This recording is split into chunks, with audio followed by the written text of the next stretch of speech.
भगवान सच्चिदानंद स्वरूप है।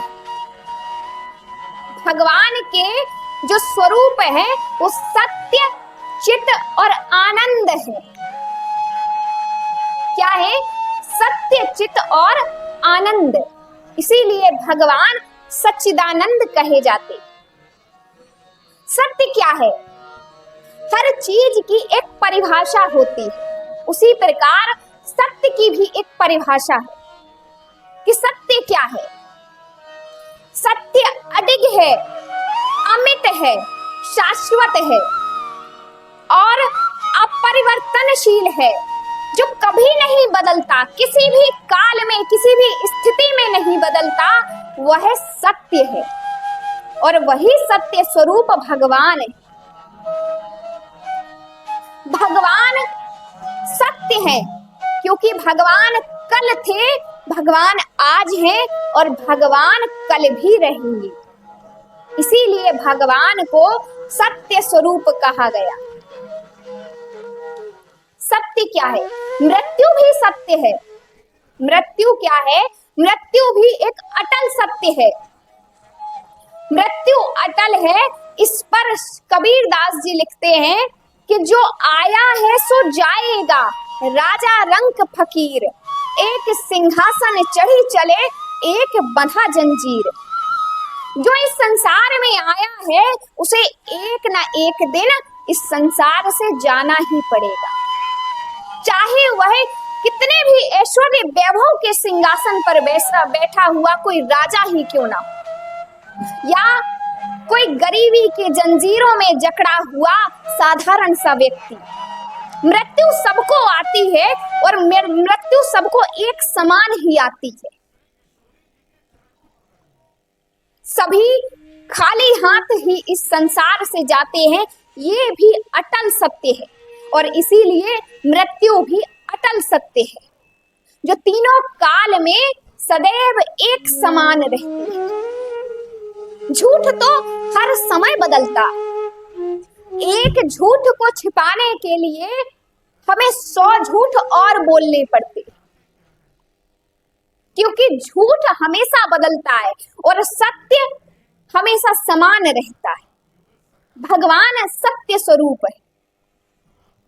भगवान का दूसरा रूप आता है चेतना। चेतना क्या है? सत्य का ज्ञान होना ही चेतना है। सत्य का अनुभव होना ही चेतना है और आत्मा का ज्ञान होना ही चेतना है। चेतना क्या है? चेतना चित्त है और चित्त ही चेतना है। चित्त क्या है? चित्त है हमारा मन और मन ही चेतना है और मन ही चैतन्य है। मन जिस सत्य को खोजने के लिए हमेशा व्याकुल रहता है, हमेशा मन को सत्य जानने की एक तड़प रहती है, वही सत्य स्वरूप भगवान सच्चिदानंद प्रभु है। जिस प्रकार भगवान कृष्ण तो एक हैं, लेकिन उनके नाम अनेक हैं। कन्हैया, गोविंद, गोपाल, मोहन, श्याम। भगवान के नाम तो अनेक हैं, लेकिन भगवान एक है। इसी प्रकार चेतना के ये सभी नाम हैं। चेतना, सत्य, ज्ञान, मन, चैतन्य, चित्त, ये सभी चेतना के नाम है। भगवान का आनंद स्वरूप क्या है? आनंद ही भगवान है और भगवान ही आनंद है। मानस जी में गोस्वामी तुलसीदास जी कहते हैं, जो आनंद सिंधु सुख राशि, सीकरते त्रैलोक सुपासी, सो सुख धाम राम असनामा, अखिल लोक दायक विश्रामा। यहाँ दर्शन कीजिए, बाबा कहते हैं कि जिस जीव को आनंद चाहिए, इस संसार के दुख रूपी विष से छुटकारा चाहिए, आराम चाहिए, तो वो क्या करे? राम जी की शरण में जाए। राम मतलब राम जी की शरण में जाए, तभी जीव को विष राम अर्थात संसार रूपी विष से विश्राम मिलेगा। जब विष और राम दोनों एक साथ मिलेंगे तभी जीव को विश्राम मिलेगा। आनंद को शब्दों में नहीं बताया जा सकता, आनंद को अनुभव किया जा सकता है।